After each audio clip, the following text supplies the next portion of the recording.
आप कैसे देख रहे हैं स्टॉक एक्सचेंज की सारी सूरत हाल को? और मैं देखिए इस वक्त सारी दुनिया में, हमारे रीजन में भी सारी दुनिया में कहा जा रहा है कि लोगों के पास इतना पैसा है कि कोई हिसाब नहीं। वो चाहते हैं कि इन्वेस्टमेंट की उनको अपॉर्चुनिटीज़ जिस मुल्क में जाएं वो जाने के लिए तैयार हैं। और असल मसला यही है कि जो बार बार बात आती है कि जब ये टैरिफ्स हैं, अब ये अपना क्या कहते हैं ट्रम्प साहब के बाद और भी मुश्किलात होंगी। तो हमारे रीजन में देखें ना, अभी खाली अगर हम बिजली को सिर्फ ले लें तो अभी ये 2024 की ये रिपोर्ट है इंटरनेशनल एटॉमिक एनर्जी कमीशन की।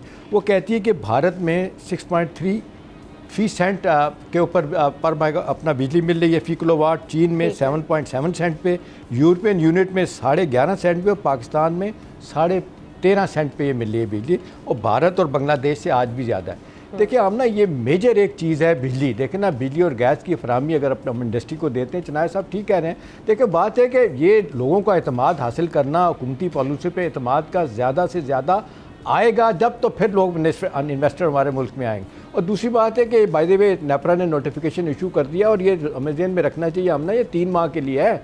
ये जुलाई से अप्रैल से जुलाई तक का है, उसके बाद रिवाइज होगा, बढ़तियाँ कम होती हैं। वैसे तो प्राइम मिनिस्टर कह रहे हैं कि ये बढ़ेंगी, और साथ ये भी कहा जा रहा है कि जी 56 बिलियन 38 करोड़ का आम आदमी को रिलीफ मिलेगा। आखिरी बात आमना इस हवाले से बड़ी इंपॉर्टेंट है, वो ये है कि अभी हमने देखना है कि हुकूमती पॉलिसी पर जो एतमाद वापस आ रहा है, इनमें कंटिन्यूटी रहती है, कंसिस्टेंटी रहती है। मेरा हमेशा से यही एक जिसको कहते हैं दुख है कि एक हुकूमत पॉलिसी बनाती है, चंद दिनों बाद उसको अनाउंस करती है, उसके बाद पता चलता है उसको तब्दील कर दिया गया। अभी देखिए बजट में कितना कुछ कहा गया था, ये आप सोलर पे ही ले लें, अब उसको तब्दील कर दिया गया उस मामले को, जिस तरीके से आपने देखा नेट अपना। अब देखने वाली बात है कि हुकूमती पॉलिसी पे लोगों का एतमाद बढ़ेगा। अब देखिए बहुत अच्छा रिस्पॉन्स आया पूरी दुनिया से, बाहर के इन्वेस्टर का भी, हमारी लोकल इन्वेस्टर अच्छा रिस्पॉन्स आ रहा है, लेकिन सब्सक्राइब करें और बेल दबाएं ताकि कोई खबर रह न जाए।